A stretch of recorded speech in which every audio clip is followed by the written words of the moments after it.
Can you, as a ghost, communicate the who, the why, the where, the how, and the weapon to your friends in Lucky Duck's Essen release, Paranormal Detectives? The quickest way to describe Paranormal Detectives is Mysterium, the party game, and it's every bit as good as that sounds. One player, designated the ghost, will take a scenario card. Now on these cards it will tell you who, why, where, how, and a weapon, and it will tell you so in a story that kind of explains the setup. And these are generally one paragraph long, well they're always one paragraph long, but they generally kind of have a little twist, a little hook, a little something to kind of make it not as obvious. Once the ghost has read that, they will mark any wounds on the chalk outline, and they also may mark, if it is relevant, the sex of the person who they are playing who has died. On their turn, players have behind their screen their little note sheet here, and they will have to ask one question. They have a set of cards, and each person's set of cards is slightly different, and these cards are a method by which the ghost will answer the question. They ask their question, which cannot be answered with yes and no, and play their card down, and the ghost answers the question in that fashion. Then they may, only twice in the game, take a guess at getting all 5 things. The ghost will note down how many they get right on their special score sheet, because if no one gets all 5, then the person who got the most right earliest will win. And they will write the number that they got right on their own, on the player who guessed sheet. If it was 5, the ghost and that person win. But if it wasn't 5, then that information is hidden from the rest of the players, how many were correct. So, what are the various methods? Well, there are some really kind of obvious ones, like drawing on someone's back. So you ask a question, the ghost draws it on your back. They can, there's one called Ghost Voice, where they can make a noise or point at something in the room. There is a 3-second mime.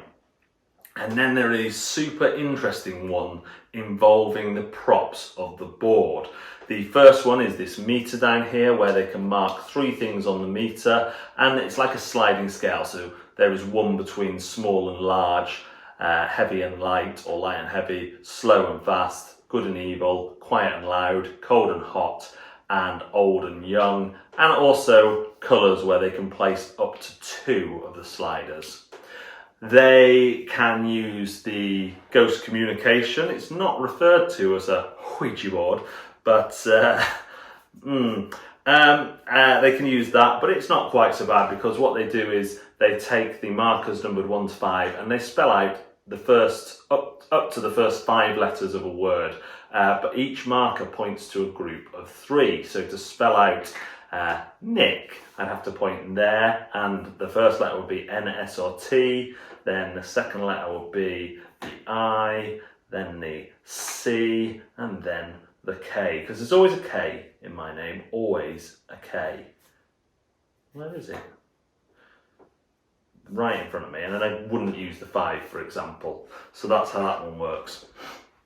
The hangman's knot is 2 very pliable pieces of wire rope that they can mould into any shape. And then the ghost pen is where the ghost will hold your wrist and draw a picture on this, but the line, once the line is broken, you must stop. Then there is, just checking, the ghost can mouth one word. Pantomime, done that one, done that one, done that one, draws the answer on your back. Tarot cards. So tarot cards are kind of like a basic Dixit thing, so they're not so arty in the sense that there could be multiple interpretations. You have to use your imagination. So the Ace of Wands, the coin, but you can use up to 3 of these and you can turn them round. So for example, if you wanted to indicate something that was in a straight line, you could just lay the cards like that. A box, you could just use 2 cards like that, face down. So you don't have to use them for the pictures. When you've guessed, if you've guessed only partially correct or totally incorrect, the ghost has 3 clues which they can give, either the talking board, the word, or the ghost knot, without context. So without a question being asked, the ghost just does something and you have to interpret what they mean.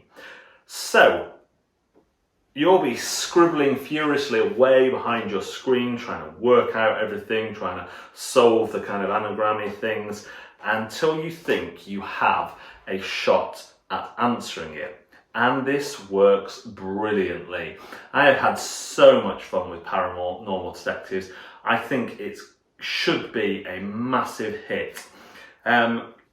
Mysterium is great, and I love Mysterium, but Mysterium takes a bit longer to get into. The only thing you have to get into here is their definitions of particularly why and how. These are the ones that I found that people struggle with most. So if you go into the rule book, you can read their exact definitions of what they're looking for. And I recommend you doing this on the first time. So on page 6, read the getting the story part and read it out to people. So why? What was the motive or the reason the killers, the who, actions led to the ghost's death? And it gives examples: jealousy, money, bullying, being in a rush. What was the what was the method of the ghost's death? Usually it's an action or medical condition which was a direct cause. Seems obvious, but when people are asking all sorts of different questions that can't be answered in yes or no, the how and the why are quite easy to get mixed up. And it's hard to give you an example of that till you've played. So I just would repeat again, read those definitions, because sometimes those two can seem a bit similar. Apart from that, which is true of every game of this type, where you have to get into the logic of the game, I've just had a blast with this. Yes, the kind of ones I prefer most are the ones that kind of Hangman's wrote, the ones on here, the ones using the board. But even the drawing on the back is quite interesting, because it's the hardest one most of the time. For someone to draw something on your back that you then recognise that's not just a simple drawing, really difficult. But it's about the only one that is done just for you, so no one else can see what the ghost is drawing on your back. On the other ones, everyone can see what the ghost does at the same time, so there's more shared information. So you could use it as a kind of a throwaway thing. If you're clever, you could use it as a throw the scent off for the other people. You could ask something that actually you've already worked out what that is, so you're just going to throw out a question there that seems like you're thinking something else, in case anyone catches on to that line of thinking, because the winner will be you and the ghost. And yeah, I just really, really like it. There is 28 unique scenarios in the box. Where are they? We've got this big pack here. I've played 4 already. Some do have grown-up themes on, but they are clearly marked, so you can play this with children too. I have also spoken to Lucky Duck, and I asked them 2 questions. I said, are you bringing out an app for this? To which they said yes, so there's going to be more scenarios provided through an app. And then I said, are you going to let people make their own scenarios like you've done Chronicles of Crime, like you're doing in Times of Legend? And they said yes. And that just is amazing. You could make your own for this anyway, you know, without the use of the app. But the fact that through the app other people can play it, it gives everybody's game extended life, is just phenomenal. I don't know what negatives to bring here. Obviously, it does depend a lot on the ghost roll. The ghost roll is important. The ghost roll's likely to win with someone. They're going to win with someone. It's very hard to fail this game. But again, it kind of, even though it's set up as competitive, it kind of feels cooperative anyway. You would invariably find yourself discussing things or just saying kind of really subtle things you think are subtle, kind of, oh, I was thinking down that line, and then everyone else like, yeah. So it kind of has this more cooperative feel during the game, but then you absolutely want to be the first one to guess it. But not in that kind of competitive, I got one over you ways. It is one of those games where the recording of the victory doesn't feel as important as some other games. There is also a way to play completely cooperatively in the back of the rules here, cooperative variant with some scores and stuff that it can give you. But again, the fun of this game is in the journey that you all go on, trying to work out what everyone else is thinking. If you've got something completely wrong, and it just flows nicely. There is a lot of laughter around the table. The ghost invariably talks more than they should because they're super frustrated with people not getting their really obvious clues.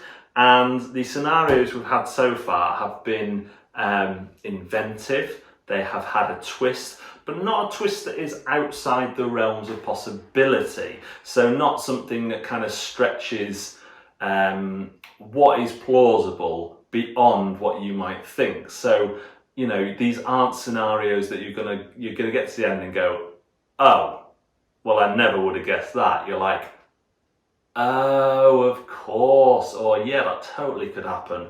And so far, that has been the case with all of them. Yeah, I think, I don't know what else to say actually. It works well at all player counts that I've played. I haven't played the 2-player version, but again, there you're just working back and forth with the ghost. My friends have played it and said they had a surprisingly fun time with it at 2 players, and they play 2-player games as their speciality. So I take that into account when I talk about this. Yeah, the only criticism I would have is that obviously some of the actions are better. So drawing on your back is worse than, you know, having a word or having something drawn, but you get to choose. So you are choosing which one you use for which question. In a lower count, in a higher count game, you have less options. Some of your cards are taken away, but the cards are spread fairly equally around the different players. So each player has a slightly different deck with slightly different options on. So again, it's like they've thought of all those things, which again to me smacks of a game that has been incredibly well play tested. If you are someone who had a problem with the theme of Mysterium being a seance or whatever, and there are people who do have problems with that, then this is not going to win you over. This looks like a Ouija board. It's not acted out in the same way, but it is a ghost communicating with you, and that is the whole theme.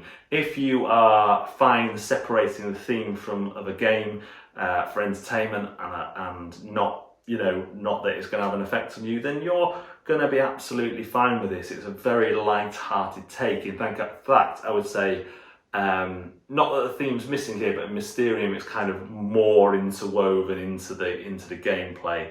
Here it's a kind of comic-y style. It's done very, very well. You know, this almost feels more like the Ghostbusters universe than something more serious. I feel like I'm gushing about this game. This is one I could play with all sorts of people, all sorts of times, and I'm very excited about how the app is going to increase the lifespan of this game. So, Paranormal Detectives, intimidation factor.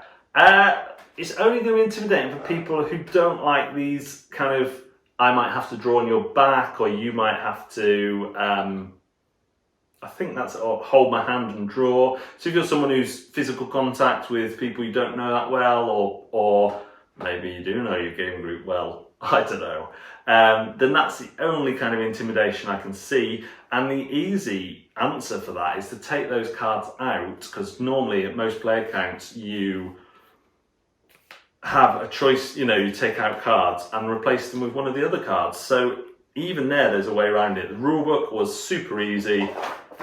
The back page is just you're explaining your cards. Then there's the 2-player variant, and then basically it's 3 pages after setup to tell you how the game works. Was it fun? If you can't tell already, I had loads of fun playing this game. Absolutely loved it.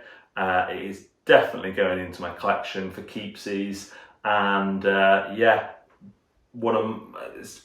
I think 2019 has been a really strong year, and this is up there for me. Certainly one of the best party games I've played this year.